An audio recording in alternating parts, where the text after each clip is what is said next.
I want to also let you know that we're going to hear today from Tashidi Wako, who's from Brooklyn Park, former president of the Oromo community here in the Twin Cities, which we have the largest population of Oromo in the United States, right here in the Twin Cities. And Oromo, of course, you know, is from Ethiopia.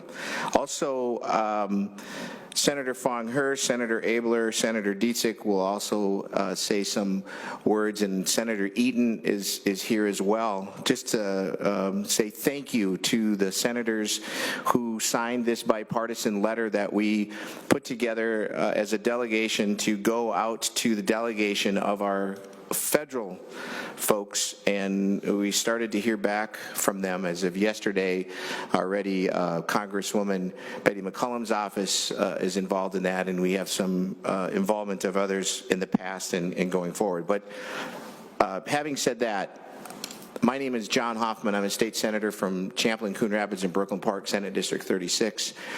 And back in 2014, Senator Fong Her and I and Senator Dietzick and, of course, Representative then Abler and Senator Eaton, we were all part of seeing this peaceful vigilance that this was going on over a weekend. Peaceful protest out in front of our state capitol. And the folks that were there were bringing highlight to some human rights violations in Ethiopia. And specifically, at the time, our Secretary John Kerry was over there discussing the rich history of the prominent relationship that we have with the Ethiopian government and the United States. And there was 85 college students. Imagine this, back in 2014, 85 college students peacefully protesting human rights violations in a soccer stadium. They were all shot and killed because of that. And it dawned on me that these children, these youth that were shot and killed, were our children, our sons, our daughters, our folks that were in college. Imagine that just because you peacefully protest. And it just, to this day, it still bothers me to think that we all could go out on University Avenue and tell, you know, the MnDOT or whatever that these lights that they put up on this road are really terrible, and stand there with signs that say change these lights. And there's one thing we're not going to get is shot by a bunch of military people. And so that caused us to do this first resolution, which then at the time Congressman Emmer and Congressman Keith Ellison put together and did H.R. 14, which then opened up the doorway to getting the heightened awareness of the unrest that's happening in Ethiopia and the human rights violations. So we thought things were going to be better because in 2018, after our resolution was done and after H.R. 14, there was a great movement to get peace and justice. And in 2018, we welcomed for the first time in the state of Minnesota, the Prime Minister and his attaché, an Ethiopian jetliner landed right here in the Minneapolis-St. Paul airport. We all greeted him and greeted his entourage of folks. And they talked about, yes, we are going to do peace, we are going to do justice, we are going to move forward. Well, in 2020, that didn't happen. We had to do another resolution. And Senator Dietzick, who is here with me and was part of that, Senator Her, Senator Eaton, Senator Abler, we did another resolution that clearly spelled out, again, human rights violations that are happening in Ethiopia. And why are we here today is because one of my friends, one of our Minnesota residents, Jawar Mohammed, is now in a prison without any due process rights. Due process rights, something we take for granted in Minnesota, while his wife, a Minnesota citizen, and their son, who, by the way, I was just looking at a picture, Lieutenant Governor Flanagan has a picture with little Oromo a couple of years ago. He's now 5 years old. Somebody who goes to school in Minnesota, somebody who is in Minnesota, somebody is Minnesota. And I think it's time Dad comes home. I think it's time He comes home, and that we have a whole bunch of things we're asking for, and there was a letter, you all probably got a copy of this, that we sent to our members of Congress, and I'll just quickly highlight those, and then I will bring in Tashidi Wako to give us a little bit of thoughts, and then we'll turn it over to Senator Fong Her, Senator Abler, and Senator Dietzig.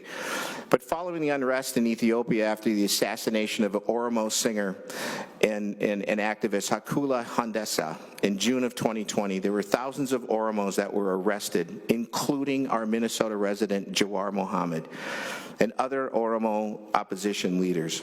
The Ethiopian government is now preparing to hold elections in June. However, the Oromo political parties are not allowed to participate in the elections and are also facing harassment from the Ethiopian government. What we want is free and fair election, and that requires that opposition parties to freely participate for citizens to safely vote. But here's the thing. Jawar Mohammed, along with others, are on the 24th day now of a hunger strike in a Kalita prison. And they assert that they started this hunger strike because of the worsening political condition and the derailed transition to democracy. And so there's a list of things that we're asking is that the U.S. Embassy in Ethiopia do a wellness visit of Jawar Mohammed and other political prisoners, ensuring that they receive adequate medical attention, that we publicly call for humanitarian attention to the situation, and that these leaders are being denied medical care. And we call for Secretary of State Anthony Blinken to urge Prime Minister Abiy Ahmed to address the prisoners' demands. We need to also call for the Ethiopian government to free these political prisoners because they are there without due process rights, something we value in Minnesota. Minnesota values that. We demand a credible and independent, transparent investigation of the murder of Hakulah Hundessa and those human rights abuses that are still happening in Oromo. And those individuals need to be held responsible for the gross human rights violations that are happening in Ethiopia through the appropriate mechanisms, including targeting sanctions pursuant to the Global Magistrate Human Rights Accountability Act. In a nutshell, I could go on, but we want Jawar to come back home to Minnesota. The dad is missing, the husband is missing. And with that, I bring you to Tashidi Wako.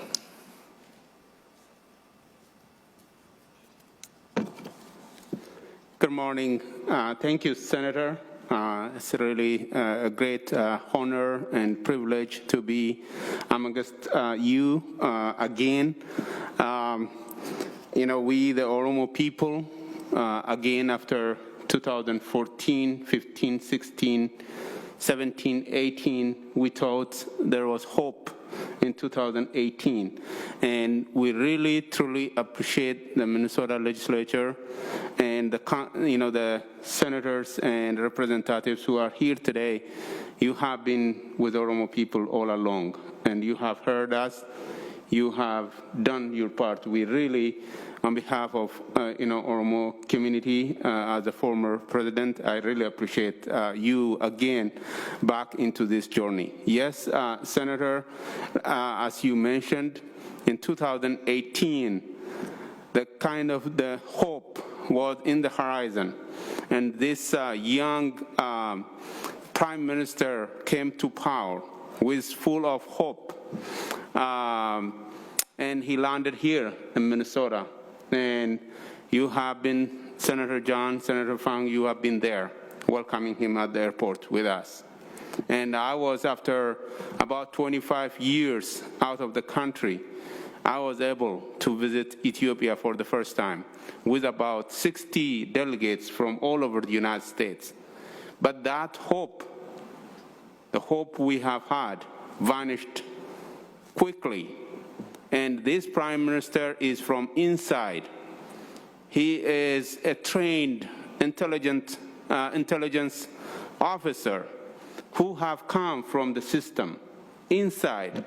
And he went back to that system to prolong his grip to power. And we have seen sporadic here and there assassinations, killings, disappearances, extrajudicial killings, and arresting people here and there in end of 2018, 19. And it's further increased by killings and not having really a due process, like you said. So in June of 2020, in daylight, Hachalu Hundessa, one of the prominent artists, one of the key human rights figure who have visited Minnesota many times, have been assassinated. What did the government do? They started to use all the mechanisms rather than finding the facts.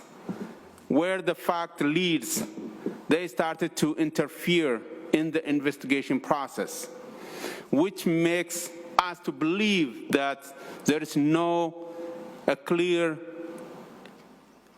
investigation process that could be conducted by Ethiopian government.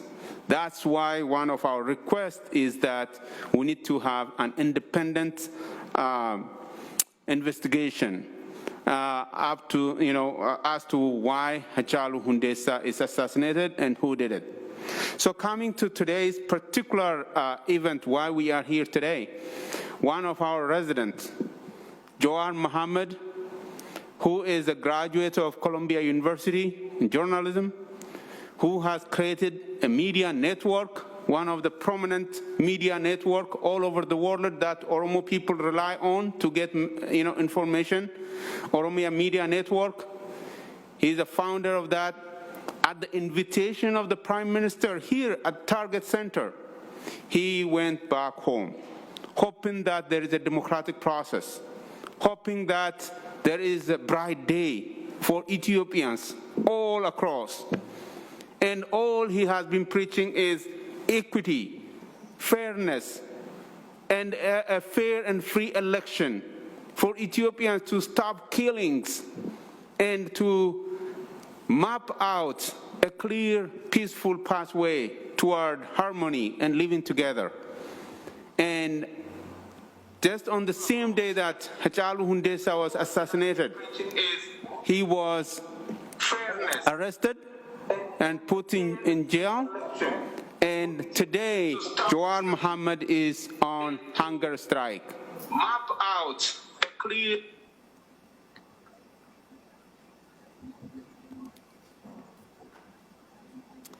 He is on the 24th day of hunger strike. You may wonder why. Jawar Mohammed, since June 2020, when he got arrested, he has expected that there is a due process. But we have seen the government using all judicial system, the court system, the police system, the investigation system as a weapon to humiliate Jawar Mohammed, other political prisoners, and their family members to the level of starving them, closing their bank accounts without being guilty.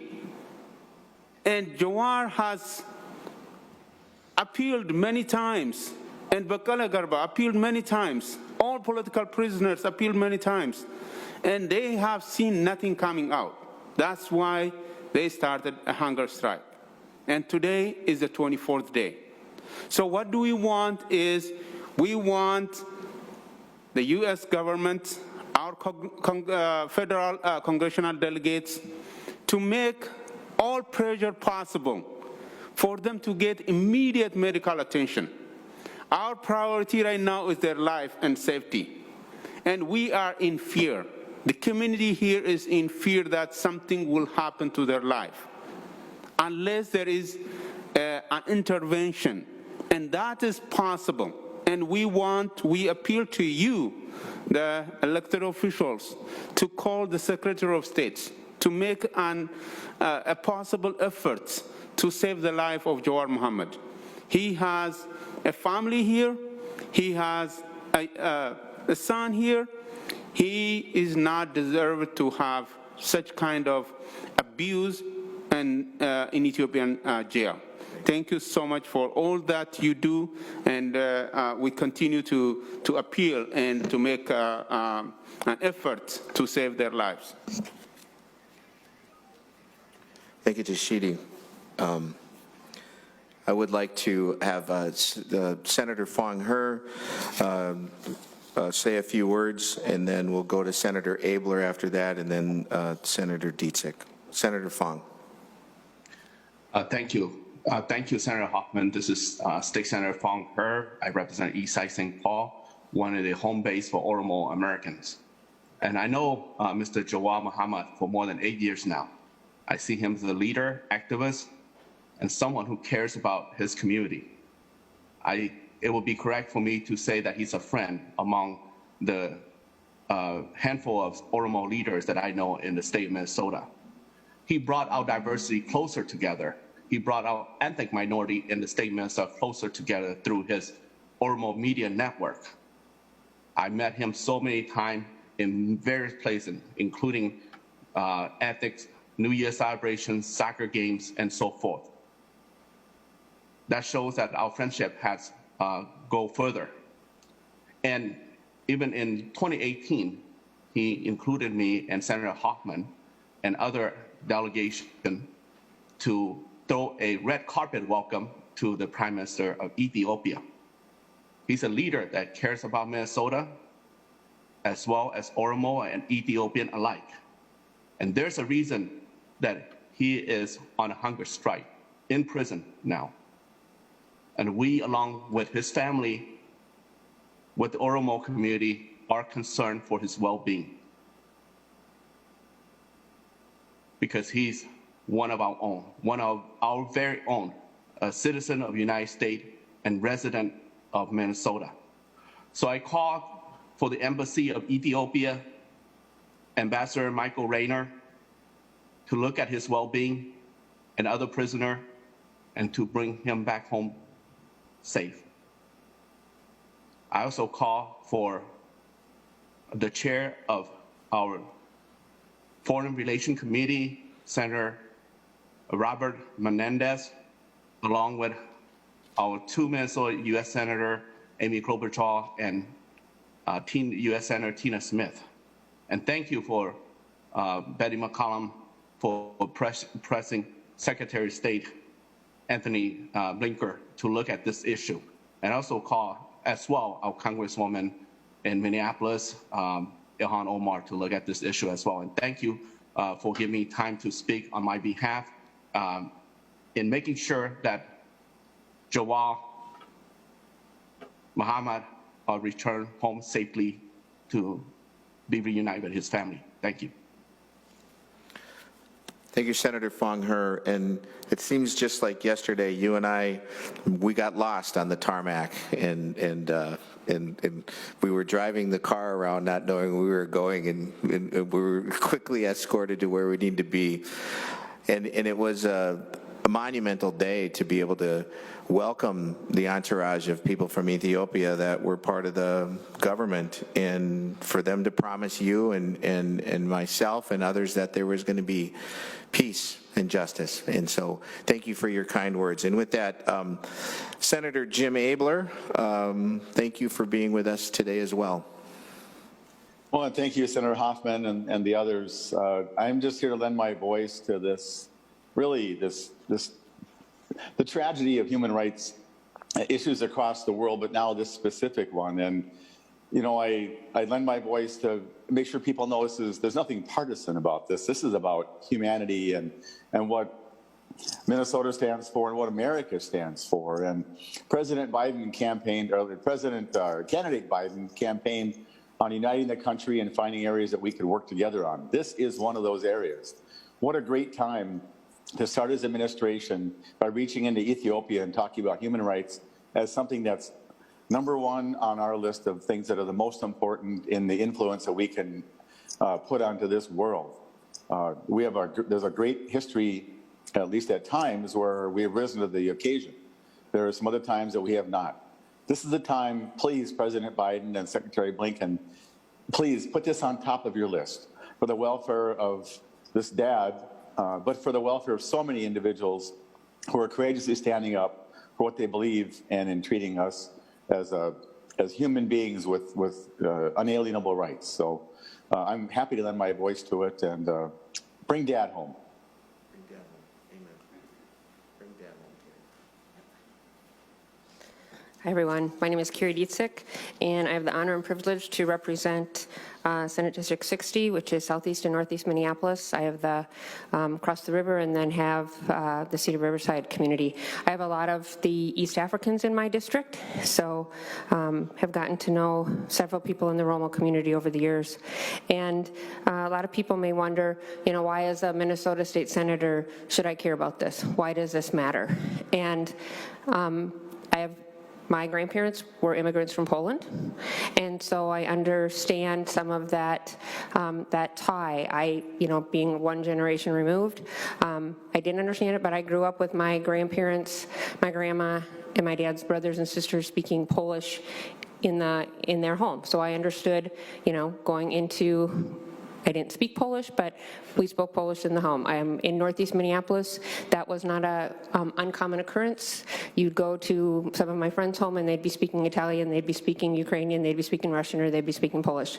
Occasionally some Norwegian or Swedish in there. And so we kind of grew up with that. And so while I am not an immigrant and my parents were not immigrants, I understand the